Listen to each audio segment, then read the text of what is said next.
আমাদের সব কাজ হবে একজনের খুশির জন্য, তিনি কে? এইজন্য নিয়াতটাকে খালেস করে নেন। ইন্নামাল আমালু বিন্নিয়াত। নিশ্চয়ই তোমাদের কাজের প্রতিদান দেয়া হবে তোমাদের বেসড অন ইউর ইন্টেনশন, তোমাদের নিয়তের উপর নির্ভর করবে। নিয়ত যদি ভালো হয় আপনি সব ভালো হবে, আপনার আমলনামা সওয়াব দিয়ে পরিপূর্ণ হবে। আর নিয়তে যদি গন্ডগোল থাকে কিচ্ছু পাওয়া যাবে না। চিল্লা এখন ঠিক কিনা?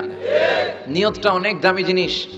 In the day of judgement অনেক আলেম জাহান্নামে যাবে, অনেক মুজাহিদ ফি সাবিলিল্লাহ জাহান্নামে যাবে, অনেক মুতাসাদ্দিক মানে সাদকা করেছে দানবীর জাহান্নামে যাবে। নাউজুবিল্লাহ পড়বেন না? কি আজীব কথা! আলেম জাহান্নামে যাবে কেন? দানশীল ব্যক্তি জাহান্নামে যাবে কেন? নিজের জীবনটা বিলিয়ে দিয়ে তাজা রক্ত জমিনে ঢেলে দিয়ে যে শহীদ হলো সে জাহান্নামে যাবে কেন?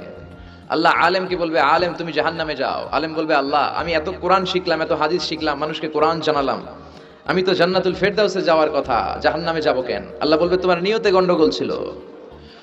তুমি আলেম হয়েছো লিউকাল লাকা আলিম কবীর, লোকজন তোমারে বলবে তুমি অনেক বড় আলেম, তুমি অনেক বড় মুফাসসির, তুমি আল্লামা, তোমার নামে স্লোগান হবে, তাকবীর হবে। এগুলো পাওয়ার জন্য দুনিয়াতে ইলম অর্জন করেছো, আর এগুলো তো তুমি দুনিয়াতে পেয়েছোই। আমার কাছে কি চাও? আমার কাছে তোমার জন্য কিচ্ছু নাই। Go to the hell fire, জাহান্নামে চলে যাও।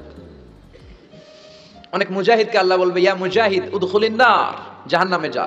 মুজাহিদ বলবে, আল্লাহ আমার দেহের তাজা রক্ত লিইলাই কালিমাতিল্লাহ, আপনার কালিমাকে সমাজে প্রতিষ্ঠা করার জন্য, জমিনে কোরআনের আইন বাস্তবায়নের জন্য আমি শহীদ হলাম, জীবনটাই তো বিলিয়ে দিলাম, আমি তো জান্নাতুল ফেরদাউসের আ'লা মাকামে থাকার কথা, আমি জাহান্নামে যাব কেন? আল্লাহ বলবেন, তুমি জিহাদ করেছো লিউকাল লাকা মুজাহিদ ওয়া জারি, লোকজন তোমাকে বীর বলবে, লোকজন তোমাকে শক্তিশালী সেনাপতি বলবে, আর এগুলো তো দুনিয়াতে তোমাকে বলাই হয়েছে। আমার কাছে কি চাও? আমার কাছে তোমার জন্য কিচ্ছু নাই। Go to the hell fire, জাহান্নামে যাও।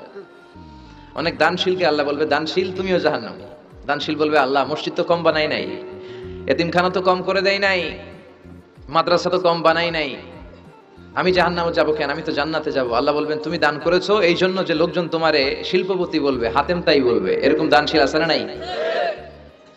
তো লোকজন তো দুনিয়াতে তোমাকে শিল্পপতি বলেছে, দানশীল বলেছে, আমার কাছে তোমার জন্য পাওয়ার কিছু নাই। Go to the hell fire, তুমিও জাহান্নামে যাও। আল্লাহ এই শ্রেণীর লোকদের থেকে তুমি আমাদের বাঁচাও। আমিন। আমরা যেন এমন আলেম না হই, আমরা যেন এমন মুজাহিদ না হই, আমরা যেন এমন দানশীল না হই। চিল্লায় বলেন ঠিক কিনা? এই জন্য নিয়তটাকে সহি করার দরকার আছে না নাই? আপনার প্রত্যেক কাজের রিওয়ার্ড দেওয়া হবে, সওয়াব দেওয়া হবে বেসড অন ইউর ইন্টেনশন। আপনার কি নিয়ত ছিল, কি ইন্টেনশন ছিল অন্তরের ভেতরে, আপনার অন্তরের গহীনে কি চলছে কেউ জানে না, জানে কে? আল্লাহ। আল্লাহ সব জানে। এই জন্য নিয়তকে খালেস করে নেন। কিয়ামতের দিন অনেক নবী দাঁড়াবে, মাহু আশরাতু রিজাল, নবী 10 জন উম্মত নিয়ে দাঁড়াইছে। কয়জন? 10 জন। ফিহি নবী মাহু রাজুলান, এমন নবী দাঁড়াবে যার সাথে মাত্র 2 জন অনুসারী। কয়জন? একজন নবী, 2 জন উম্মত।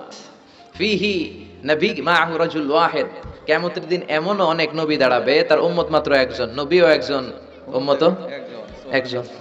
ফিহি নবী লাইসা লাহু আতবা, এমন অনেক নবী দাঁড়াবে যে তার সারা জীবনের দাওয়াতি কার্যক্রম করেও একজনকেও কালিমা পড়ায় মুসলমান বানাতে পারে না। উনি একা একা দাঁড়াবে, কোনো উম্মত নাই।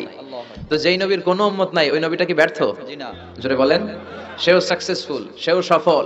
কারণ সফলতা দেখবে আপনার ইন্টেনশনে কি ছিল, আপনার নিয়াতে কি ছিল, আপনি খুলুসিয়াতের সাথে, সিনসিয়ারিটির সাথে আপনার দায়িত্বটা আপনি পালন করেছেন কিনা। চিল্লায় বলেন ঠিক কিনা?